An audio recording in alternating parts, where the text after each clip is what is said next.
You should not trust to hope that justice will be on your side. It is strength, not right, that prevails among men.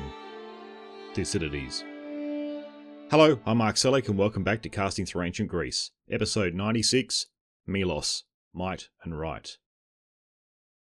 The Battle of Mantinea marked a point in the Peloponnesian War where the political dynamics of the Greek world once again began to shift. Since the Peace of Nicias, Sparta had been slowly losing credibility with its allies in the Peloponnesian League. Having signed the peace at a disadvantage, Sparta continued to negotiate for more favourable terms. Athens, meanwhile, being in the stronger position, sought to squeeze Sparta as much as possible so that it would pose no threat in the future. Yet Sparta would not accept the role of a second-rate power within Greece, which was exactly what would have happened had Athens succeeded in their aims. Ultimately, the Peace of Nicias came into being, and even resulted in Athens and Sparta being nominally allied. For many, however, especially within the Peloponnesian League, this arrangement was deeply unsatisfactory, as the interests had been ignored. Corinth in particular looked for a way to rebalance the new power dynamic, and to draw Sparta and Athens back into conflict. They played a pivotal role in the creation of a new league under the leadership of Argos. The Argive League took on a democratic character, as most of its members were governed by democratic systems. This naturally encouraged Athens to lend support, both due to the League's political leanings and the alignment of interests. Sparta, seeing the rise of this vital coalition, attempted to break it apart, but initially failed. As a result, Sparta's prestige began to falter in the eyes of its allies, creating a dangerous period for the state. Its traditional power base within the Peloponnesian League was at risk as member cities began questioning their loyalty. Internal divisions within Sparta itself also compounded the issue. King Argos, who had led most campaigns since the Peace of Nicias, came under scrutiny for his reluctance to commit to decisive battle year after year. By 418 BC, Sparta teetered on the edge of losing its standing as a first-rate power in Greece. The Argive League and their Athenian supporters sensed an opportunity to act. With many of Sparta's allies wavering in their commitment and the Spartan government appearing fractured under weak leadership, the crisis came to a head when Tegea, one of the original members of the Peloponnesian League, threatened to revolt, with democratic elements within the city seeking power and receiving support from the Argive League. Sparta, after years of setbacks and hesitation, now responded with a renewed unity and resolve. The result was the Battle of Mantinea, the subject of our last episode. The Spartans achieved a decisive victory, though they failed to destroy the Argive League outright. The significance lay in the fact that Sparta did not lose. A defeat would almost certainly have been the final blow to their supremacy in the Peloponnese, prompting more cities to abandon them, and signalling that Sparta's power had passed. Instead, their triumph restored both their reputation and their confidence. It was not only a victory for Sparta, but also for oligarchic government. As Sparta's influence had waned, many cities drifted towards democratic politics. Now, with Sparta resurgent, new treaties and renewed alliances allowed oligarchic factions within the Peloponnesian cities to reassert themselves. As we saw in the last episode, Argos negotiated terms, and in 417 a peace settlement was signed that favoured Sparta. This now saw Argos go from being an enemy of Sparta to becoming an ally. To fulfil their agreement, they had to ensure that Athens would withdraw the garrisons they had been maintaining in Epidaurus, not far from Argos. Ambassadors were sent to Athens to demand the evacuation of these garrisons. The Athenians were reluctant to abandon these positions, but after assessing the situation, they recognised their garrisons were outnumbered and in no position to resist. The Mantineans, who had been a major partner in the Argive League, now found themselves in a vulnerable position. They wished to maintain their role within the League, but with Argos defecting and having been on the losing side of the battle, Mantinea was now too weak to provide opposition to Sparta. This forced them also to come to terms with Sparta. These agreements saw a number of Akkadian cities connected to Mantinea also shift their allegiances to Sparta. With these new arrangements in place, Sparta and Argos began working together immediately. Sparta first sent 1,000 men to Sicyon where the threat of democracy loomed over the city's government. With their show of force and restored reputation, the Spartans ensured that the oligarchic elements regained control. Once this was achieved, the Spartan force united with 1,000 Argive troops, presumably drawn from the city's oligarchic faction. Together, they marched into Argos and secured the provision that the city would remain under oligarchic rule. Although Sparta had restored its standing and suppressed democracy in a number of Peloponnesian cities, the war was far from concluded. Even though, technically, Sparta and Athens remained at peace, Athens was still powerful, and in many ways, the balance of power had returned to what it had been in the first phase of the war. In Athens, Alcibiades continued to push for an active and aggressive policy towards Sparta. Yet, if the past few years had shown anything, it was that nothing was certain. The fortunes of cities could change within a single campaigning season. Sparta may have regained its reputation, but the shifting policies in the aftermath of Mantinea were not set in stone. Even within Sparta, divisions remained in the government that would influence the direction of their future policies. As we just saw, Sparta had ensured that the oligarchs of Argos gained power in their city, bringing its politics more in line with that of Sparta. However, once the ordinary people had tasted democracy, it was difficult for them to return to a system where they no longer held the influence they once enjoyed. Argos had been forced into oligarchy, even though it was not the dominant faction within the city. This shift had come about only through the threat of Spartan force. This left the political situation in Argos volatile, with the majority of citizens living under a system upheld solely by an external army. To assert their own authority, the oligarchs sought to suppress any opposition. They singled out men who showed signs of becoming popular leaders and had them executed. The wider population was terrorised and intimidated to prevent them from uniting against the ruling faction. To further cement their control, the oligarchs dismantled the existing laws and placed themselves in all positions of public authority. Yet these actions only angered the people further. Although the oligarchs had tried to prevent leadership from forming behind the democratic cause, some men managed to escape their purges. Around August of 417 BC, the people of Argos launched a rebellion to reclaim their city. The timing showed planning and coordination. They waited until the Spartans were celebrating the festival of the Gymnopaedia in their own territory. With no Spartan army nearby, the oligarchs were left to face the uprising alone. Many of their leaders were killed or exiled, effectively decapitating their government. The Democrats quickly restored themselves to power and re-established democracy. Pleas for help were sent to Sparta, but the Spartans delayed until their celebrations were over. By the time they marched, Argos was firmly back in democratic hands, leaving Sparta unable to restore its weakened allies, and forcing them to postpone any immediate action against the city. Argos, aware of the threat Sparta still posed to its restored democracy, turned once again to Athens for an alliance. To secure their position, the Argives began constructing a great wall from the city to the coast. This fortification was designed to protect it against a land attack, while ensuring open access to the sea and potential aid from Athens. When winter came, the Spartans learned of this project and finally chose to act, bringing with them several of their allies. Inside Argos, some elements still favoured oligarchy and maintained contact with Sparta. As was often the case in Greek warfare, the plan seemed to rely on external pressure combined with betrayal from within. However, the oligarchic faction had been too badly weakened by the recent rebellion, and no assistance was forthcoming. Even so, the Spartan army, led by King Argos, managed to seize and demolish the wall under construction. They also captured the nearby town of Hypatia, where, as Thucydides tells us, all the free men were put to death. This marked the limits of the Spartan campaign, as their force was not strong enough to storm Argos itself. They had clearly relied on internal allies to deliver the city, and when this failed, they marched home. In retaliation, the Argive Democrats assembled an army and marched towards Phlius, where the oligarchs exiled from Argos had taken refuge.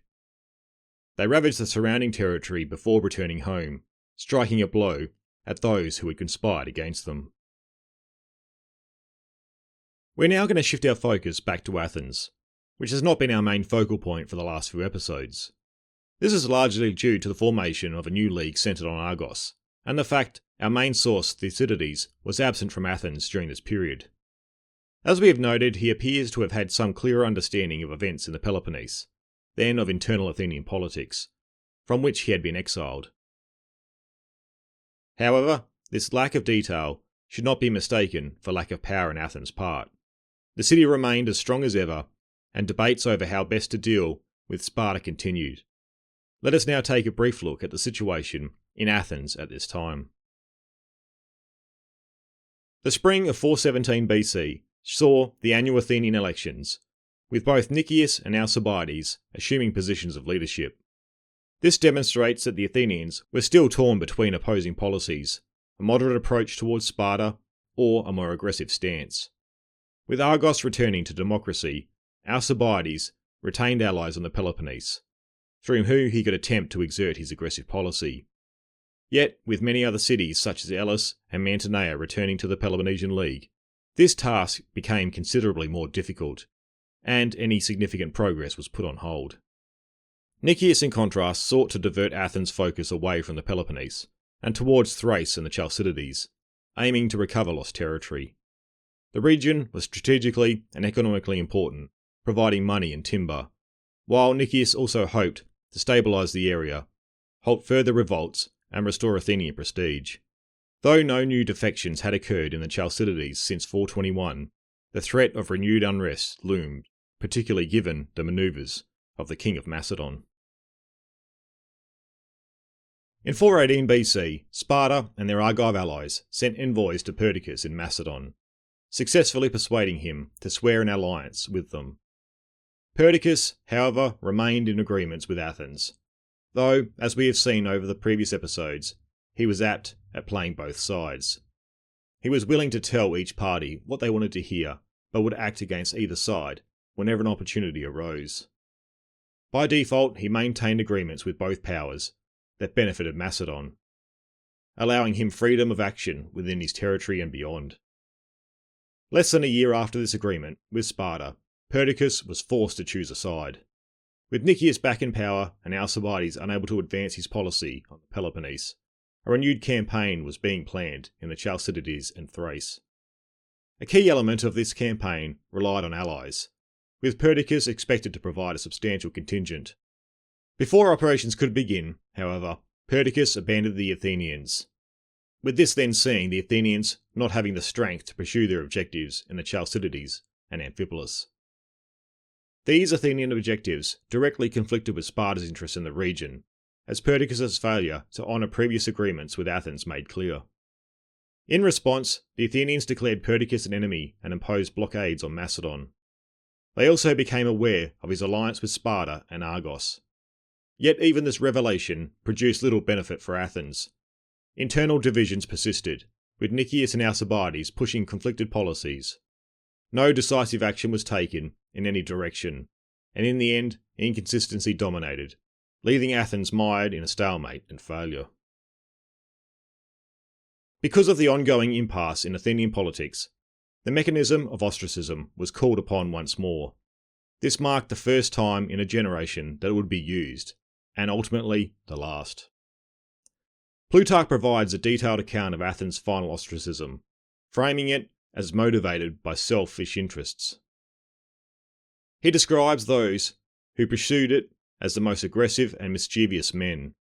With a clear understanding of Athenian politics at this time, it is easy to see how such a view could arise. Even in modern politics, individuals often move against rivals for personal gain, but such measures only succeed when conditions allow a majority to support them.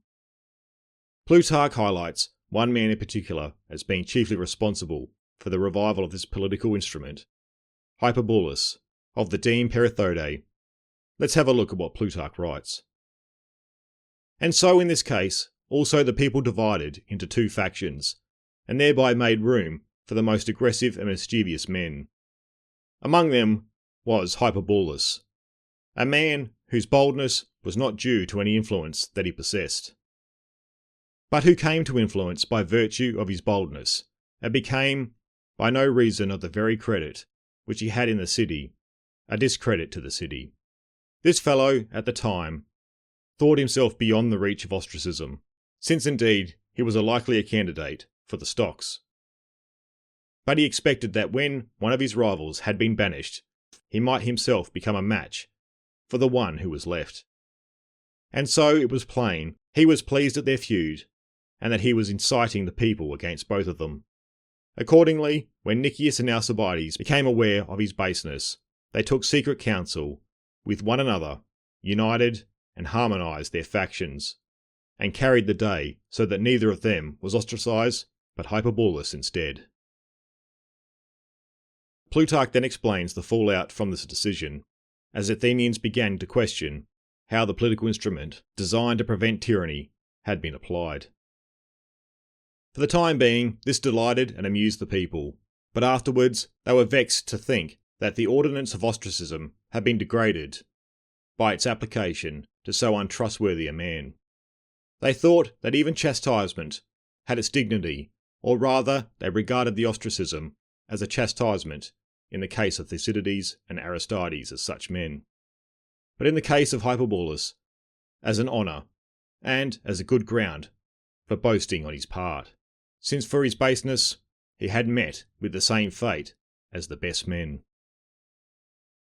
Despite the outcome, Athens was left with no clear path forward. Alcibiades' plans to defeat Sparta on the Peloponnese were no longer viable, given the diplomatic situation, while Nicias' moderate approach, aimed at recovering Athenian positions in the north, was stalled before it could take effect. Yet this period of political stalemate brought two advantages. Having remained at peace for the past 5 years, Athens' treasury was able to recover to some degree. Moreover, a new generation of Athenian citizens was coming of age, entering the political arena without the direct experience of war. These factors helped introduce fresh ideas and perspectives into the political discourse. In time, Athens would prepare for a new campaign against Melos, one that promised both strategic and psychological benefits, though it would also carry its own costs and risks. The island of Melos was part of the Cyclades, a group of islands in the Aegean Sea.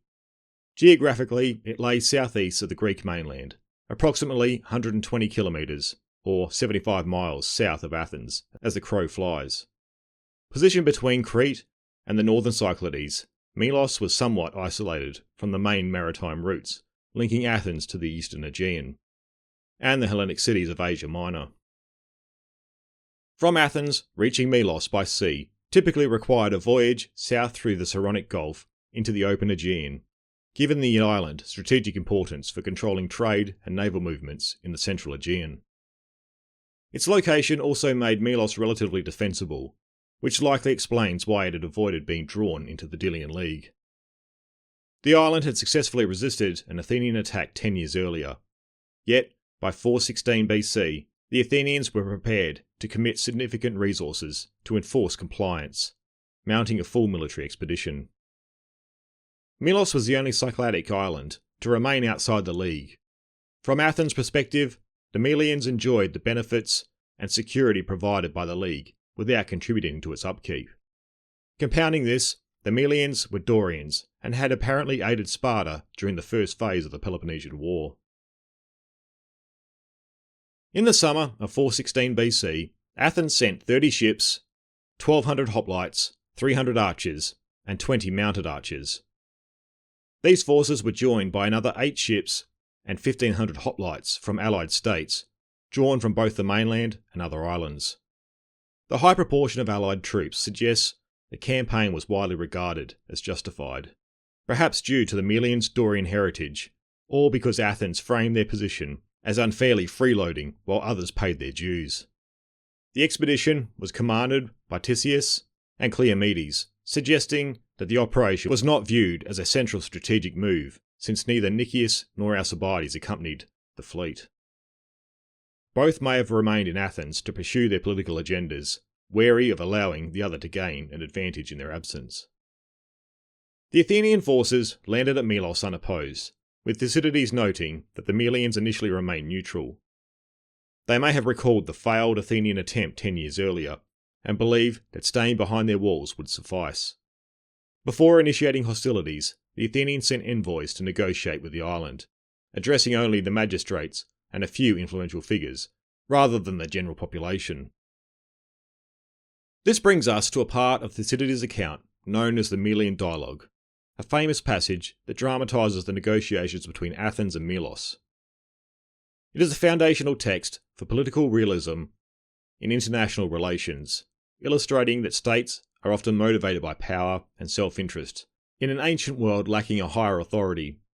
In today's episode, I will only summarise the negotiations, as they extend for some time.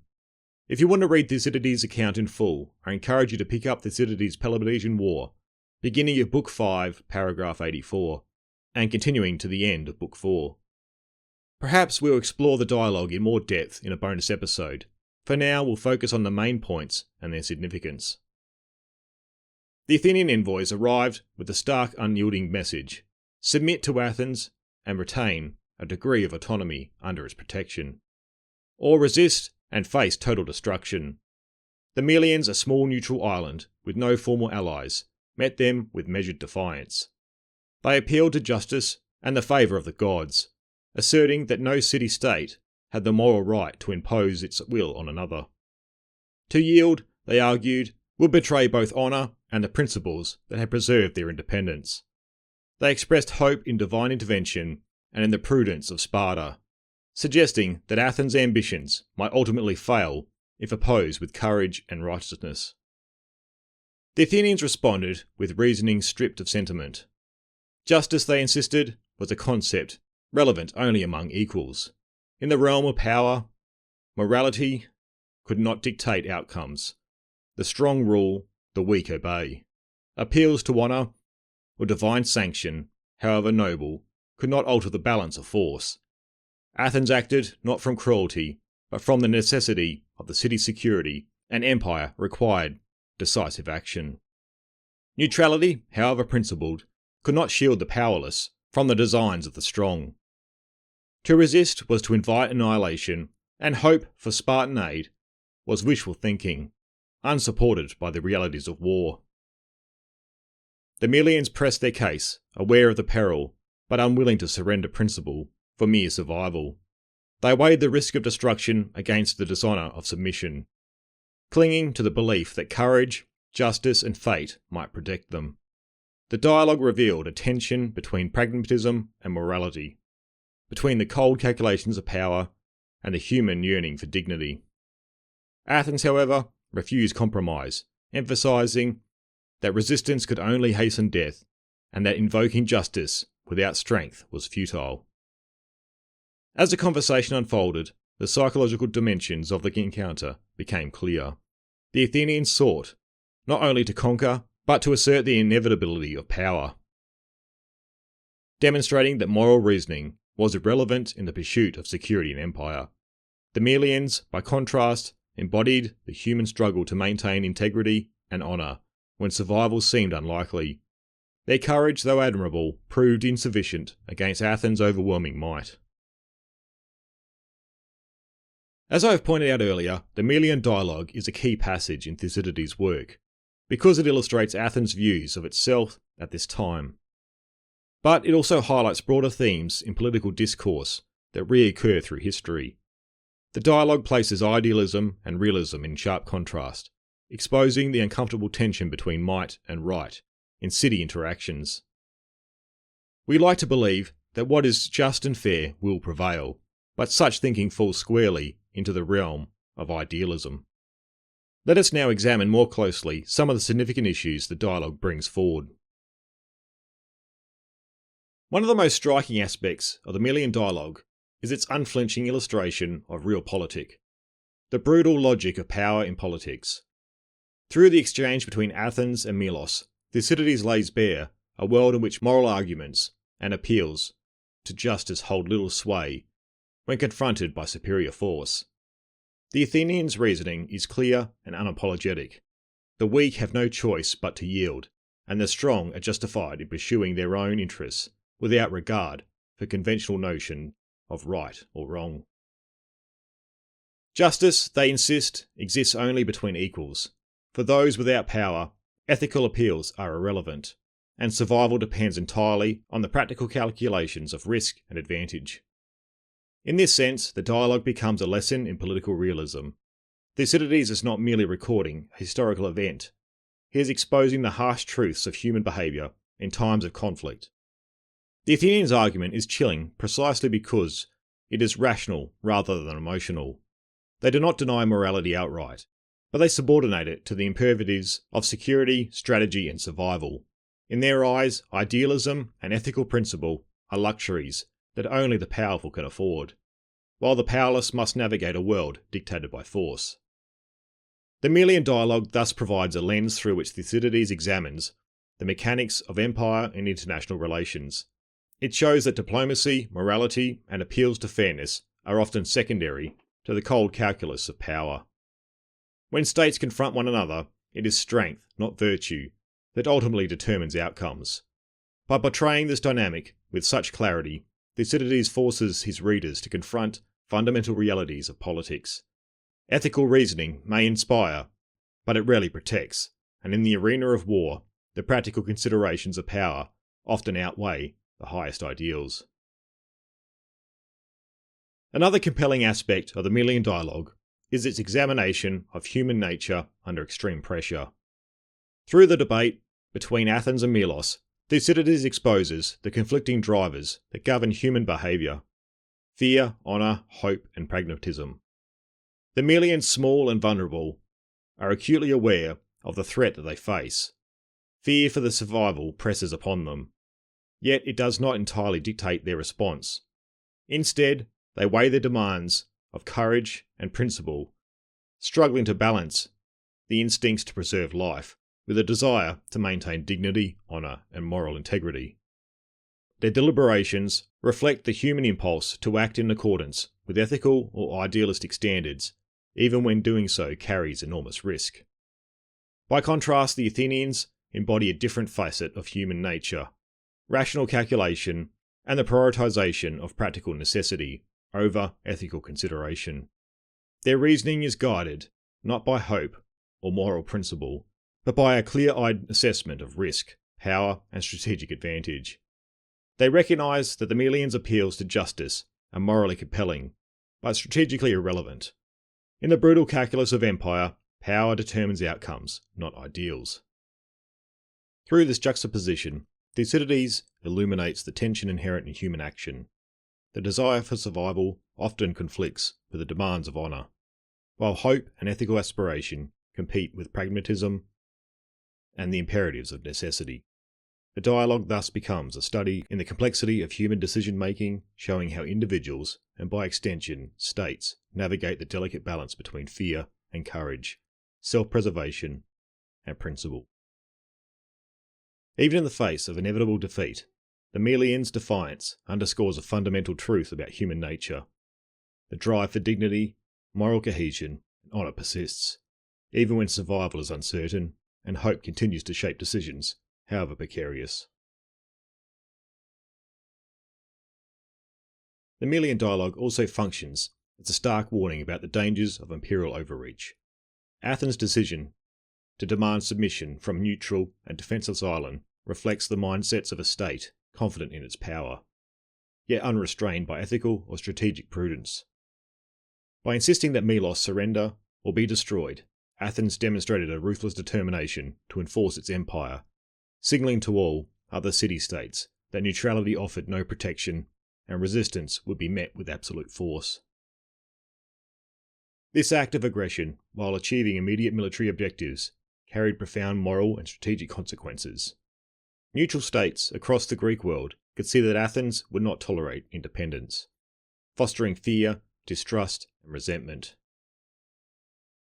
Rather than securing loyalty or stability, the destruction of Melos likely undermined Athens' long-term position, encouraging suspicion and resistance among potential allies.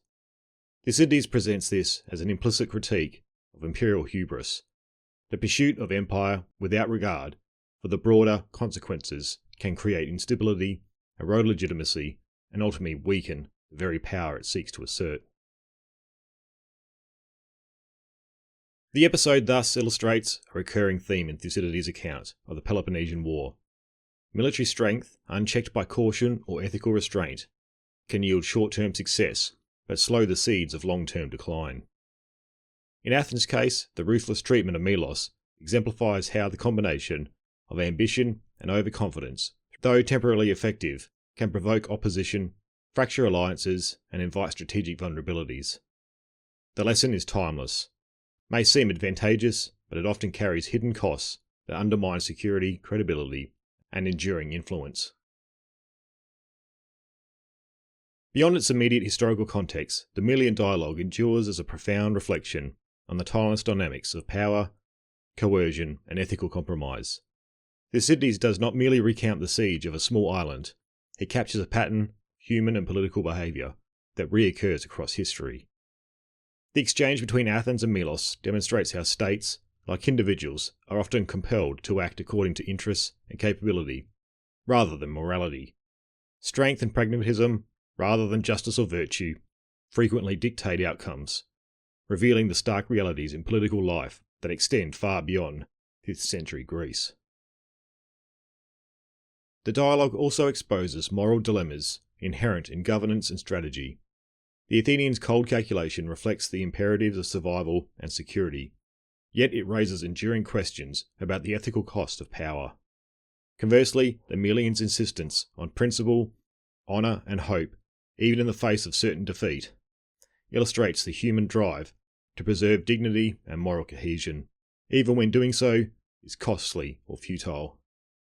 This tension between pragmatism and principle, fear and courage, survival and honour, resonates across centuries, providing lessons for statesmen, military leaders, and political theorists alike. In addition, the dialogue's influence on political thought cannot be overstated. Its clear articulation of the realities of power informed later discussions of international relations, realism, and strategy. From Machiavelli to modern political theory, the Melian Dialogue has been repeatedly cited as a case study in the intersection of morality and power. Thucydides' work reminds readers that war and diplomacy are rarely guided by justice alone, and that ethical compromise is often an inescapable feature of political life. Ultimately, the Melian Dialogue remains relevant because it captures fundamental truths about human behaviour and politics. It shows that power, ambition, and necessity frequently shaped events more decisively than virtue or moral reasoning. Yet it also preserves the story of human courage and ethical striving in the face of overwhelming force, offering a lesson that is both cautionary and profoundly human. In the pursuit of power, decisions carry consequences that extend far beyond immediate gain, and the tension between principle and pragmatism is a defining feature of history itself. In short, the Melian Dialogue is more than a historical account. It is Thucydides' lens on the grim realities of power, the limits of morality in politics, and the enduring human struggles that emerge when might confronts principle. However, despite negotiations and the valuable lessons they offered, no agreement could be reached. When diplomacy fails, it falls to the military to enforce a decision or exact concessions. The Athenians then besieged Melos, constructing a wall to prevent anyone from entering or leaving. Once these siege works were in place, only a small force was needed to maintain operations, allowing the majority of the troops to return to Athens, leaving behind a token contingent along with allied forces. Early in the siege, the Melians realised they would need additional food and supplies to endure. They organised a sortie against the Athenian lines, not to break the siege, but to seize resources. The attack succeeded. They overwhelmed part of the line, killed a few garrison men, and returned with supplies to the city. After this raid, the Melians remained largely inactive for the rest of the summer. The siege dragged on into the winter of 416-415, by which time the defenders were running critically low on supplies. The Melians launched another raid, again targeting a weakly defended section, and once more achieved success. Frustrated by the ongoing setbacks and the siege's slow progression, the Athenians sent reinforcements with orders to press the attack more vigorously. The renewed effort placed immense pressure on the defenders, eventually driving some within the city to betray their fellow citizens and facilitate its surrender. Surrender, however, did not spare the Melians. All the men were executed, while the women and children were sold into slavery. With the city effectively depopulated, Athens settled 500 of its own colonists into Melos, bringing the island fully under Athenian control and incorporating it into the empire. With Melos now brought into the empire, the Athenians could claim certain benefits from their conquest. The most immediate was a demonstration of their power. By eradicating Melian resistance and resettling the island with Athenian colonists, they set a stark warning to any other state that dared cling to neutrality or resist the will of Athens. No longer could the smaller islands of the Aegean believe they might stand apart from the great struggle of the Peloponnesian War. They were to be either allies, paying tribute and submitting to the empire, or enemies to be subdued. In this sense, the conquest of Melos served as an act of calculated intimidation, reinforcing Athenian authority through fear. The island also held a degree of strategic value. Situated in the southern Cyclades, Melos gave Athens another foothold in the Aegean, useful for securing sea lanes and projecting their naval power across the region. Though not a wealthy polis, its location made it a convenient outpost in the wider network of imperial control. Within Athens itself, such an outcome played into the hands of the more aggressive voices in the assembly, who saw the fall of Melos as proof that the empire could act decisively against those who defied it. For a brief moment, the capture of this small island seemed to strengthen both the security of the empire and the prestige of the city. However, these gains came with far greater costs that would haunt Athens in the years to come. The brutality of the conquest, the mass execution of the men, and the enslavement of the women and children shocked much of the Greek world. Where once Athens had presented itself as a leader of a grand alliance forged in the struggle against Persia, it was now increasingly viewed as an oppressor, little better than a tyrant among states. Instead of deterring resistance, the treatment of Melos sowed fear and resentment, driving neutral and wavering cities to look to Sparta for protection. For Sparta and its allies, the fate of Melos was a gift of propaganda. It illustrated, in the starkest possible terms, the arrogance and cruelty of Athenian imperialism. Such acts provided moral justification for continued war and strengthened Sparta's efforts to rally support from other states. Within Athens, too, the consequences were profound. Far from tempering the assembly, the conquests emboldened the imperialist faction, feeding a dangerous overconfidence. It was in this climate, fresh from their apparent success, that Athenians resolved upon a great Sicilian expedition the following year, a campaign whose disastrous outcome would cripple the city's fortunes. Nor can the material gains of Melos be said to have justified the risks undertaken. The island offered little in wealth or tribute, and while its position was of some strategic use, it was not decisive enough to outweigh the political and diplomatic damage inflicted by its conquest. In the end, Melos stood less as a prize than as a warning, a reminder that victories achieved through fear and brutality may secure short-term compliance but erode the foundations of long-term stability. The conquest of Melos thus stands as a paradox within the story of Athenian imperialism. It was on one hand a display of strength and determination meant to cow subject states into obedience, yet on the other it revealed the darker side of empire, where power was maintained not through leadership or legitimacy, but through fear and force. This episode, so starkly captured by Thucydides, foreshadowed the hubris that would soon undo Athens, as the empire overreached and the enemies it had created closed in around them. The fall of Melos was more than the conquest of a small island. It was a moment that revealed the shifting character of Athenian power and the dangerous trajectory the city was now set upon. What began as a response to a political stalemate at home, a campaign that seemed to promise unity, strength, and renewed purpose, instead exposed the dark face of empire. The Melian Dialogue, with its stark contrast between principle and pragmatism, captured the reality that Athens now defined itself less by the ideals of justice and leadership, and more by the cold logic of domination. Athens indeed gained a colony, a strategic outpost, and a reputation for ruthless decisiveness, but the larger legacy was one of fear, resentment, and hubris. By crushing Melos so completely, the Athenians believed they had secured their empire. In truth, they had deepened the divisions that would soon be exploited by Sparta and feed the dangerous overconfidence that would lead directly to the disaster in Sicily. In the end, Melos became less a triumph than a warning. Melos illustrated the costs of empire, pursued without restraint, and the risks of mistaking fear for stability.